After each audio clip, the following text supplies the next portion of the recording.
ہماری آنکھیں غلط دیکھتی رہیں، ہمارے کان موسیقی کی پیپ سے بھرے رہیں۔ اللہ الرحمن الرحیم۔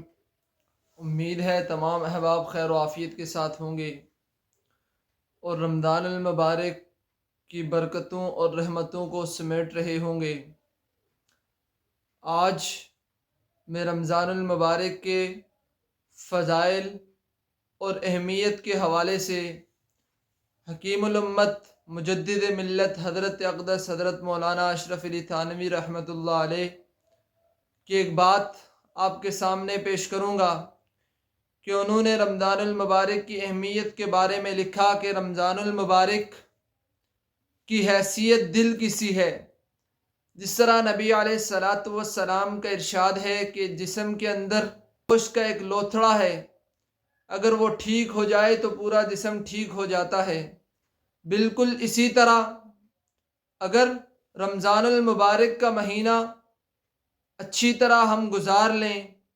اس میں نیکیاں کرنے کی بھرپور کوشش کریں اور پھر بڑھ چڑھ کر نیک اعمال کریں، تو یقیناً جیسے دل ٹھیک ہونے سے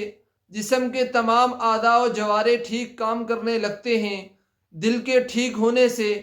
انسان نیکیاں کرنا شروع ہو جاتا ہے اور انسان کے جسم کا ایک ایک عضو ٹھیک کام کرتا ہے۔ بالکل اسی طرح جب ہم رمضان المبارک کا مبارک مہینہ اچھی طرح گزار لیں گے تو یقیناً پھر 11 مہینے بھی ہمارے لیے بہترین ثابت ہوں گے۔ اسی کے ساتھ ساتھ مجدد الفسانی رحمہ اللہ فرماتے ہیں کہ رمضان المبارک کو دیگر 11 مہینوں سے وہ نسبت حاصل ہے کہ جو نسبت حضرت یوسف علیہ السلام کو اپنے 11 بھائیوں کے ساتھ ہے۔ پھر دوسری جگہ فرمایا کہ رمضان المبارک چونکہ ترتیب کے لحاظ سے 9ویں نمبر پر آتا ہے، ترتیب کے لحاظ سے اسلامی مہینوں میں 9واں نمبر رمضان المبارک کا ہے، تو بالکل اسی طرح جس طرح انسان ماں کے پیٹ میں 9 مہینوں میں مکمل ہوتا ہے، اسی طرح انسان دنیا کے پیٹ میں بھی 9 مہینوں میں مکمل ہوتا ہے۔ رمضان المبارک کے مہینے میں انسان کی تکمیل ہوتی ہے۔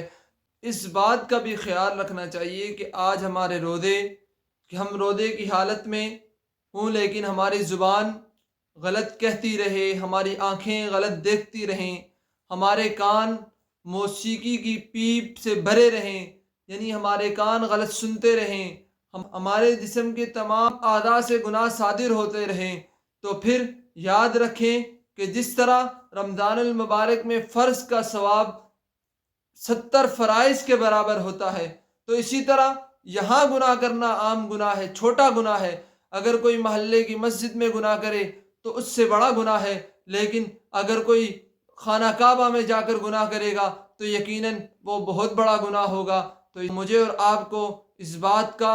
خاص طور پر خیال رکھنا چاہیے کہ رمضان المبارک کے تمام تر آداب کی رعایت رکھتے ہوئے خود کو گناہوں سے بچائیں۔ نیکیاں ہوتی ہیں تو بہت اچھی بات ہے، رمضان المبارک میں نیک اعمال ہوں تو بہت اچھی بات ہے، لیکن اگر نیک اعمال نہیں ہو سکتے تو کم از کم مجھے اور آپ کو چاہیے کہ ہم خود کو گناہوں سے بچائیں۔ اللہ رب العزت سے دعا ہے کہ اللہ ہمیں عمل کرنے کی توفیق عطا فرمائے۔ آخر الدعوانا ان الحمد للہ رب العالمین۔